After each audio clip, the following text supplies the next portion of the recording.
কোনোভাবে এসআইআর এর প্রক্রিয়াকে বিঘ্ন ঘটানো যাবে না। সুপ্রিম কোর্ট স্পষ্ট করে বলে দিলেন এসআইআর তালিকা তৈরিতে নির্বাচন কমিশনকে সাহায্য করবেন, না হলে মরবেন। পশ্চিমবঙ্গে চাকরি বাকরি লুট করে তৃণমূল আমাদের বেকারদের এই রাজ্য থেকে তাড়িয়ে দিয়েছে। শিক্ষিত বেকাররা অন্য রাজ্যে চাকরি করছে, বিজেপি শাসিত রাজ্যে।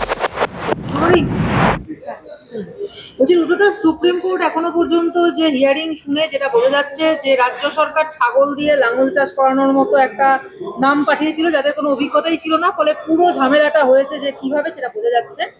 4/2/26 তারিখে লিস্ট দিতে বলা হয়েছিল, এখনো পর্যন্ত লিস্ট রাজ্য সরকার দিতে পারেনি, কি বলবেন?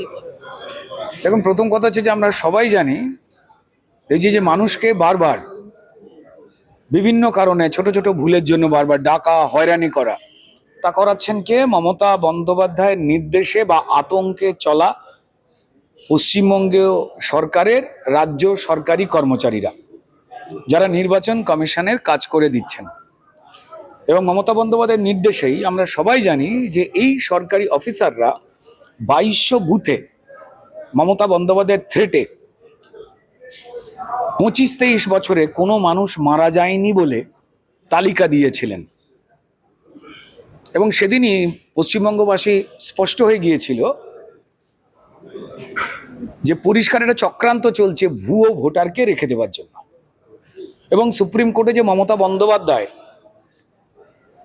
উকিল হয়ে কোর্ট গায়ে দিয়ে যেতে পারেননি, কালো শাল নিয়ে পৌঁছেছিলেন আমার বাড়ির মাসিমা পিসিমারা যেমন সেই শাল পরে ঘোরেন, সেই মামলার আজকে যে ঘটনা ঘটলো সুপ্রিম কোর্টে তা দিয়ে স্পষ্ট হয়ে গেল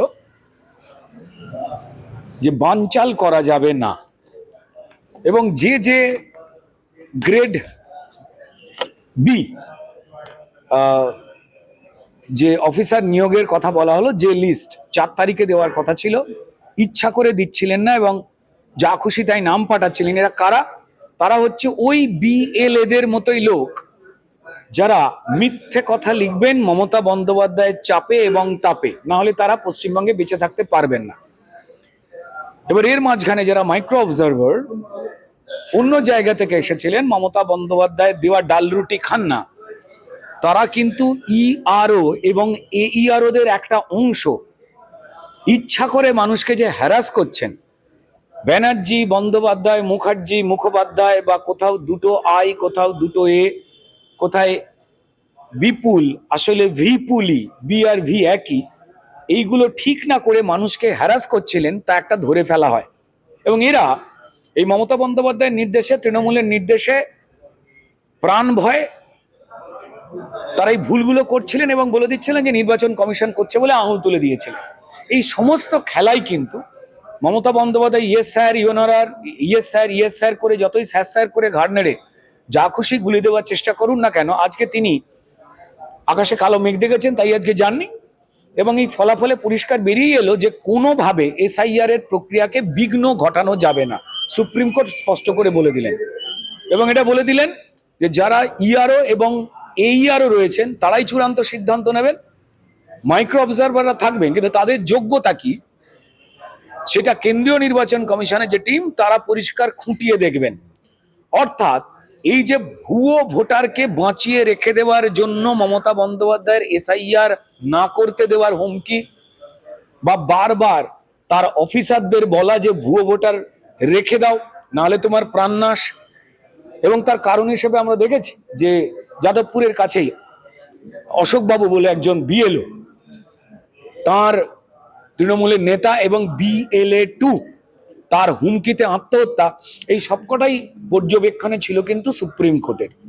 মমতা বন্দ্যোপাধ্যায় চিড়ে ভেজাতে পারেননি, উল্টে মমতা বন্দ্যোপাধ্যায়ের দপ্তর, পুলিশ, তারা যেই সরকারি অফিসারদের চমকানো হচ্ছে, ধমকানো হচ্ছে, মারা হচ্ছে, সেটা দেখবার পর পরিষ্কার শোকজ করেছেন ডিজিপিকে, পুলিশ প্রধানদের, যে আপনারা আতঙ্কের পরিবেশ যাতে তৃণমূল তৈরি করতে পারে তার জন্য ছাড়পত্র দিচ্ছেন, এই চ্যাংড়ামি আর করা যাবে না।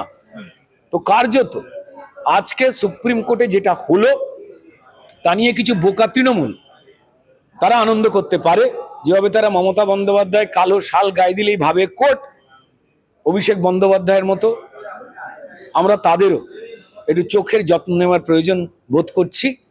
এবং স্পষ্ট হয়ে যাচ্ছে যে সুপ্রিম কোর্ট নির্বাচন কমিশনের যে পদ্ধতি, যা যোগ্য ভোটারদের নিখুঁতভাবে তৈরি করতে, যে তালিকা তৈরি করতে তারা চাইছেন, সেইটার উপরেই মান্যতা দিচ্ছেন। পিসির পরে এবার ভাইপো কবি, এবং পিসির মানে এসআইআর নিয়ে 26টি কবিতার পর এবারে ভাইপো লিখলেন যে 150 বা 150 এটা সংখ্যা নয়, রাষ্ট্রের লাগানো আগুনে মানুষের চিৎকার। দেখুন, প্রথমে বলি যে সেটা হচ্ছে যে কবিতার বাবা, কবিতার মা, কবিতার মাসি সবাই কিন্তু পশ্চিমবঙ্গে তাদের অবস্থা খারাপ।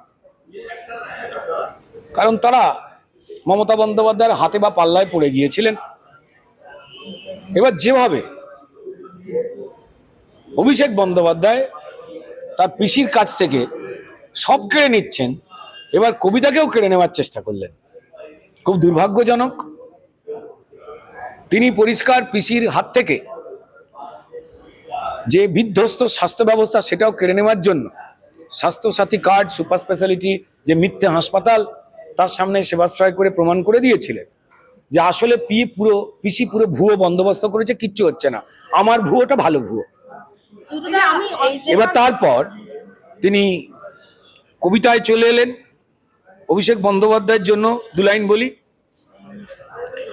যেই বাংলায় কবিতার মা ভিখারি আজকে বাবা হলো পরিযায়ী, কবিতার মা এই বাংলায় ভিখারি আজকে কবিতার বাবা হলো পরিযায়ী, এবার কবিতা পড়েছে ভাইপোর হাতে হাম্বা রাম্বা গাই। ছোট্ট লাইন পরে অত্যন্ত শ্রদ্ধার সঙ্গে, তালকানা ছোটে কবিতার বাড়ি লুটে নেবে ঘটি বাটি। তালকানা, যার কবিতার তালজ্ঞান নেই, সে ছুটছে এখন কবিতার বাড়ি সাংস্কৃতিক বোঝাতে। তালকানা ছোটে কবিতার বাড়ি লুটে নেবে ঘটি বাটি, মান সম্মান বাঁচাতে কবিতা মেরে দিতে পারে চাঁটি। ভাগ্যিস রবীন্দ্রনাথ, নজরুল তারা বেঁচে নেই, তারা অনেক আগে বিদায় নিয়েছেন। আমি শঙ্খ ঘোষ হোক, বিষ্ণুবাবু হোক, বা তারপর জয় গোস্বামী হোক, তারা আতঙ্কে রয়েছেন। এই পিসি ভাইপো যেভাবে কবিতাকে লালন করবে বলে টানাটানি করছে, পশ্চিমবঙ্গে যারা লেখালেখি করেন তারা আতঙ্কে রয়েছেন। বুঝতে পেরেছেন কবিতা, গদ্য, পদ্য সমস্ত কিছুই পিসির থেকে ভাইপো দখলদারিতে নিতে চাচ্ছেন এবং শেষ করতে চাইছেন। কবিতা, শিক্ষা সবটা শেষ। বলছি, এই যে মাইক্রো অবজারভারদের নিয়ে তো মুখ্যমন্ত্রী সওয়াল করেছিলেন কোর্টে, আজ যা সুপ্রিম কোর্ট রায় দিল তৃণমূলের তরফ থেকে সেটাকে জয় হিসেবে দেখা হচ্ছে। ওরা সবেতেই জয় দেখবে, সবেতেই জয়। যাদের মনে আসলে ভয় তারা দেখাবে পেলাম জয়। এটা লাইনটা লিখে নিতে পারেন, অভিষেক ব্যানার্জিকে জানিয়েও দিতে পারেন যদি কবিতাতে রস কম পড়ে। জানি না, কেউ বলছে লিখে দিয়েছে, সবার মধ্যে আমি ঢুকছি না।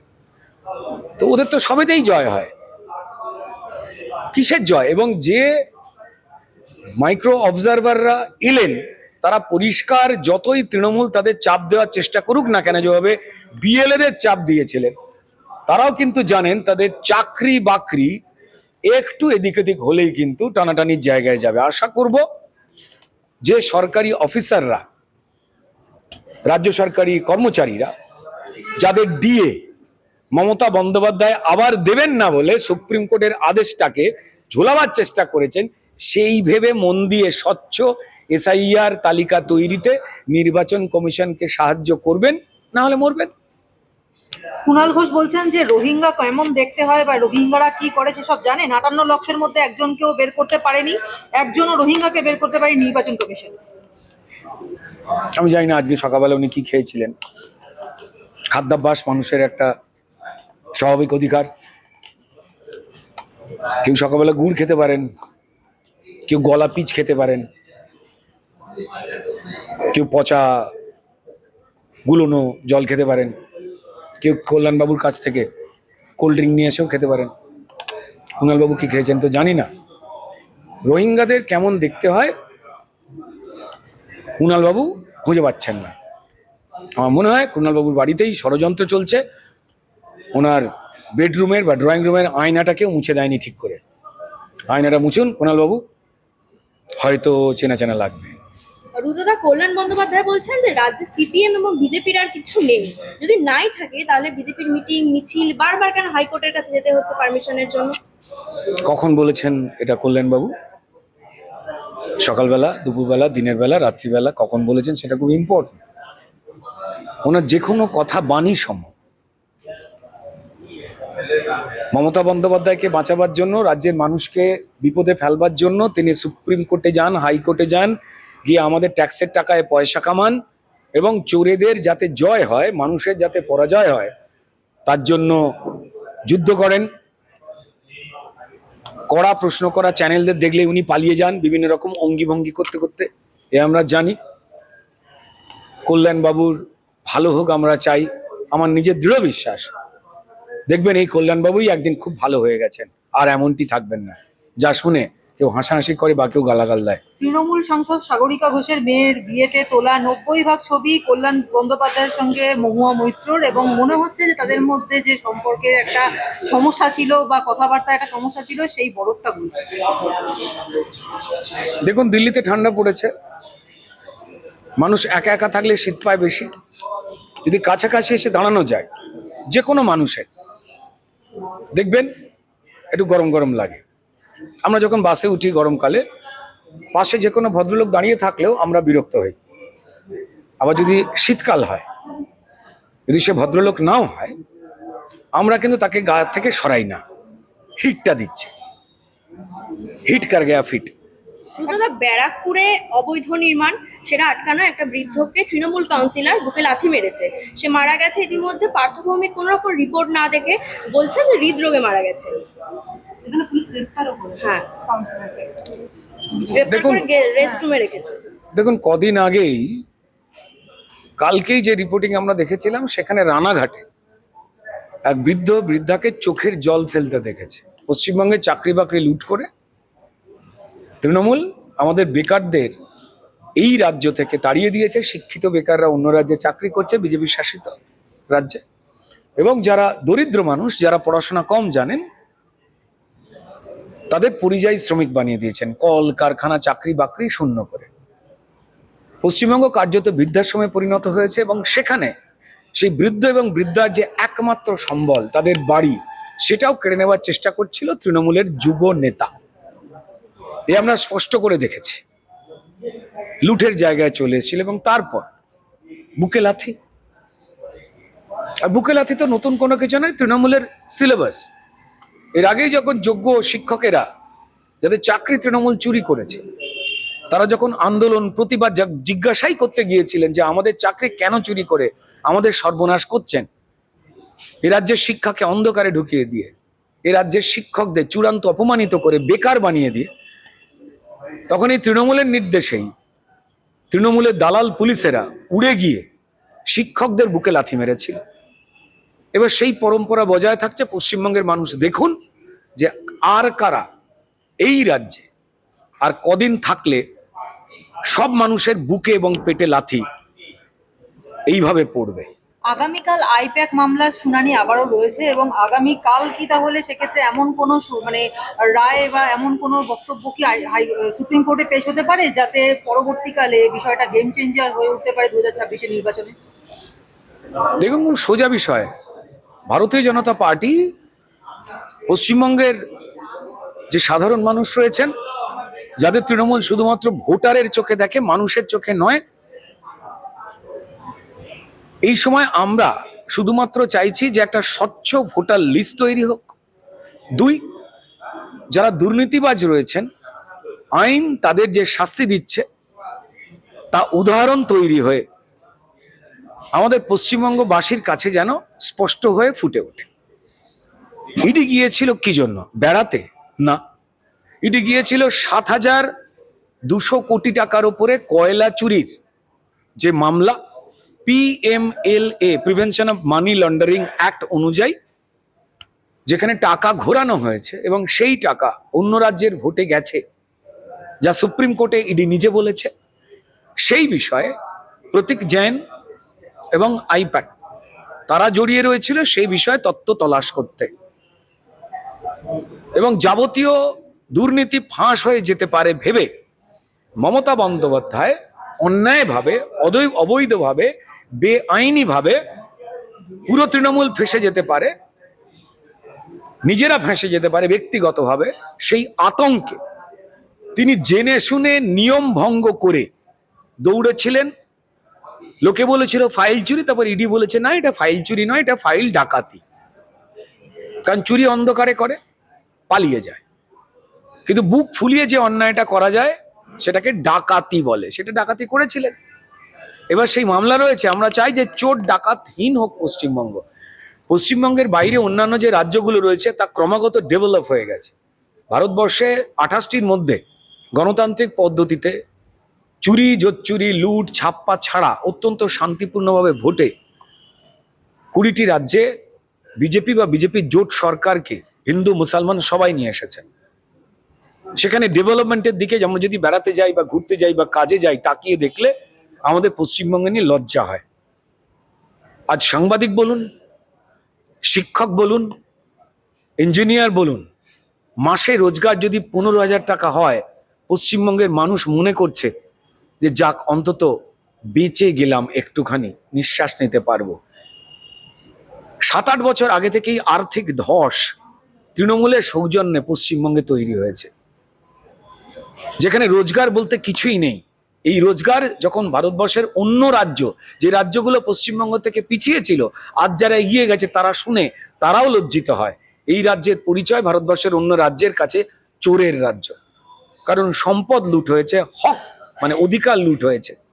ডেভেলপমেন্ট বলে কোনো কিছুই হয়নি। হ্যাঁ, একটা ডেভেলপমেন্ট অবশ্যই হয়েছে, চোর এবং চুরির উন্নয়ন হয়েছে। আমরা চাই যে যারা অন্যায়কারী, যারা চোর, তাদের ঘাড় ধাক্কা দিয়ে জেলে পুরে দেওয়া হোক, এইটুকুই প্রত্যাশা। এখন কোর্টের কাছে একটা বড় পরীক্ষার সময়,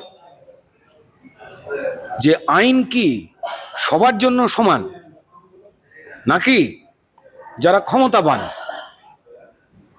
তারা ফাঁক পেয়ে যাবেন, ছাড় পেয়ে যাবেন, মুক্ত হয়ে যাবেন। যদি এমন ঘটনা হয়, মানুষ বলছেন যে তাহলে আইনের উপরে, সুপ্রিম কোর্টের উপরে যে শ্রদ্ধা, যে ভয়, যে বিশ্বাস রয়েছে, সেটা পুরো টলে যাবে। আমার মনে হয় সুপ্রিম কোর্টের দিকে কাল তাকিয়ে থাকবেন সারা ভারতবাসী, শুধু পশ্চিমবঙ্গের মানুষ নয়। পশ্চিমবঙ্গ তো রসাতলে চলেই গেছে তৃণমূলের পাল্লায় পড়ে। পশ্চিমবঙ্গ বাঁচতে পারবে, একটা প্রাণ ভরে জোরে নিঃশ্বাস নিতে পারবে। আর ভারতবর্ষের বিভিন্ন রাজ্য, যাদের এই তৃণমূলের জন্য এই পশ্চিমবঙ্গের পরিচয় হয়ে উঠেছে চোরের রাজ্য বলে, সেই রাজ্যগুলো অন্তত ভাববে না, পশ্চিমবঙ্গ আগের জায়গায় যেতে চলেছে, যেমন সুন্দর ছিল। হুমায়ুন কবির তিনি বলছেন যে যে দল তিনি ছেড়ে এসেছেন সেই দল থেকেই নাকি তার কাছে বার্তা আসছে সমঝোতা করার জন্য সিট নিয়ে। দেখেন, এটা তো বলতে পারা যাবে না। এই হুমায়ুন বাবু কখন কি বলেন, এটা তার একান্ত ব্যক্তিগত বিষয়, তার মনের ভাবনা। তবে এটা বলি যে তৃণমূল এই মুহূর্তে জায়গায় সবাইকে সিপিএম এর মতোই আঁকড়ে ধরবার চেষ্টা করছে, রেগে গিয়ে ঝগড়াও করে ফেলছে।